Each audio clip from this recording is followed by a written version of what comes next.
प्रभु ने मुझे प्राण प्रतिष्ठा के दौरान सभी भारतवासियों का प्रतिनिधित्व करने का निमित्त बनाया है। इसे ध्यान में रखते हुए मैं आज से 11 दिन का विशेष अनुष्ठान आरंभ कर रहा हूँ।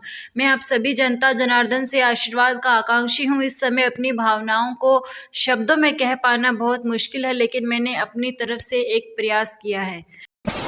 राहुल गांधी ने आगे कहा है कि अन्याय की इस आंधी में न्याय की लौ जलाए रखने के लिए मेरे साथ करोड़ों युवा न्याय योद्धा स्वामी विवेकानंद जी की शिक्षा से प्रेरणा लेकर न्याय का हक मिलने तक इस संघर्ष में शामिल हो रहे हैं। सत्य जीतेगा, न्याय होगा। बता दें कि राहुल गांधी की भारत जोड़ो न्याय यात्रा 14 जनवरी से मणिपुर से शुरू होगी। पीएम मोदी का नासिक से देश को संदेश, कहा ड्रग्स और नशे की लत को छोड़े। माताओं बहनों के लिए आम बातचीत में जिन अपशब्दों का प्रयोग किया जाता है वो बंद होना चाहिए। मैंने लाल किले से इस बात को कहा था, आज फिर दोहरा रहा हूँ। ये वीर भूमि तपोभूमि महाराष्ट्र में रहा। रामकाल 2024 की बिछाद बिछा बोले पीएम मोदी। धार्मिक स्थलों की सफाई की अपील भी की। सत्ता के अहंकार में चूर, शहंशाह जमीनी हकीकत से बहुत दूर। राहुल गांधी का बीजेपी पर वार। 22 जनवरी को सभी मंदिरों में स्वच्छता अभियान चलाया जाए। युवा महोत्सव से पीएम मोदी का आह्वान। मोदी तीसरी बार पीएम बनेंगे तो हम तीसरी सबसे बड़ी अर्थव्यवस्था बन जाएंगे। अनुराग ठाकुर। 700 शवों का पोस्टमार्टम करने वाली संतोषी को मिला राम मंदिर का आमंत्रण पत्र। देख हो आंखों से छलक पड़े आंसू। आईटी शेयरों में खरीदारी के बदौलत भारतीय शेयर बाजार शानदार तेजी के साथ हुआ बंद। सेंसेक्स निफ्टी ऐतिहासिक हाई पर हुआ क्लोज। राजस्थान समेत 4 राज्यों में क्लाउड वेव का अलर्ट। सीकर में 0 डिग्री पारा। उत्तराखंड हिमाचल में बर्फबारी संभव। कोहरे के चलते दिल्ली में 39 ट्रेनें लेट। मोदी का नासिक में जल अनुष्ठान, पूजा की। कालाराम मंदिर में भजन भी गाए। इससे पहले पीएम ने 1.5 किलोमीटर लंबा रोड शो किया।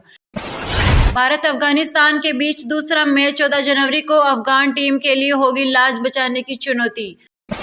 राष्ट्रपति द्रौपदी मुर्मू जाएंगी प्रधानमंत्री म्यूजियम। 15 जनवरी को सुबह 10 बजे म्यूजियम जाएंगी। प्रधानमंत्री म्यूजियम की गैलरी देखेंगी राष्ट्रपति मुर्मू। यूपी में 22 जनवरी को सार्वजनिक अवकाश घोषित। रामलला की प्राण प्रतिष्ठा के दिन अवकाश घोषित। यूपी सरकार ने किया सार्वजनिक अवकाश का ऐलान। दिल्ली में कोहरे का रेड अलर्ट जारी। पंजाब हरियाणा में भी कोहरे का रेड अलर्ट। 13 जनवरी तक कोहरे का रेड अलर्ट। 14 जनवरी को कोहरे का ऑरेंज अलर्ट। पीएम मोदी 27वें नेशनल यूथ फेस्टिवल का उद्घाटन करेंगे। नासिक से देश के युवाओं को संबोधित करेंगे। 12 से 16 जनवरी तक चलेगा प्रोग्राम। देश के सबसे लंबे समुद्री ब्रिज अटल सेतु का आज उद्घाटन करेंगे पीएम मोदी। घंटों की दूरी मिनटों में होगी पूरी।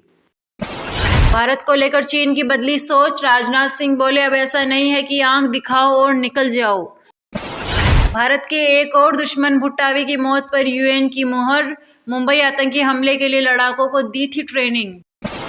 प्रधानमंत्री मोदी ने अजमेर शरीफ दरगाह के लिए चादर भेंट की। सालों से रवायत निभा रहे हैं पीएम मोदी। भाजपा बोली, प्राण प्रतिष्ठा का न्योता ठुकराने वाले सनातन विरोधी। पोस्टर जारी किया। सचिन पायलट बोले, बीजेपी अच्छा बुरा हिंदू होने का सर्टिफिकेट न दे। अनुराग ठाकुर बोले, विकसित भारत बनाना हमारा संकल्प। 13 करोड़ से ज्यादा लोग इस यात्रा से जुड़े। कांग्रेस के न्योता ठुकराने पर असम सीएम का बयान, कहा अयोध्या जाकर पाप धोने का मौका गंवाया। नेहरू भी सोमनाथ नहीं गए थे। नरेंद्र मोदी फिर से प्रधानमंत्री नहीं बने तो चौराहे पर फांसी लगा लूंगा। भविष्यवाणी कर बोले शिवसेना शिंदे गुट के विधायक।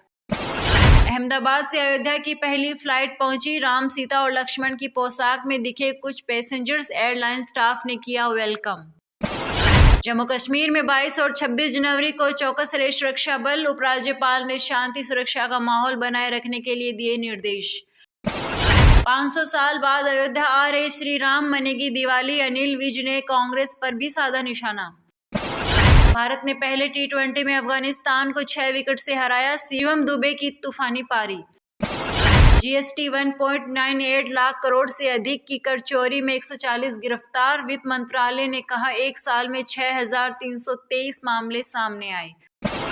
आतंकी हाफिज सईद के करीबी हाफिज अब्दुल सलाम भुट्टावी की मौत। 7 महीने बाद यूएन ने की पुष्टि। एक्ट्रेस नयनतारा के खिलाफ केस दर्ज। फिल्म अन्नापूर्णी में भगवान राम का अपमान करने का आरोप। विरोध के बाद नेटफ्लिक्स ने प्लेटफॉर्म से मूवी हटाई। महिला सीईओ के कमरे से पुलिस को नोट मिला, इसमें लिखा, पति मेरे बेटे से मिले, ये बर्दाश्त नहीं। आज पुलिस मर्डर सीन रिक्रिएट करेगी। मुंबई में देश का सबसे लंबा समुद्री पुल, लंबाई 21.8 किलोमीटर, चौड़ाई 27 मीटर, 22,000 करोड़ रुपए में तैयार हुआ। मुंबई कनेक्टिविटी में मील का पत्थर, 2 घंटे की जगह 20 मिनट में सफर। अटल सेतु का उद्घाटन आज मोदी करेंगे। कांग्रेस के न्योता ठुकराने पर असम सीएम का बयान, कहा अयोध्या जाकर पाप धोने का मौका गंवाया, नेहरू भी सोमनाथ नहीं गए थे। पंकज त्रिपाठी का ईसी के नेशनल आइकन पद से इस्तीफा, चुनाव आयोग बोला अपनी इच्छा से रिजाइन किया, साल 2022 में नियुक्त हुए थे।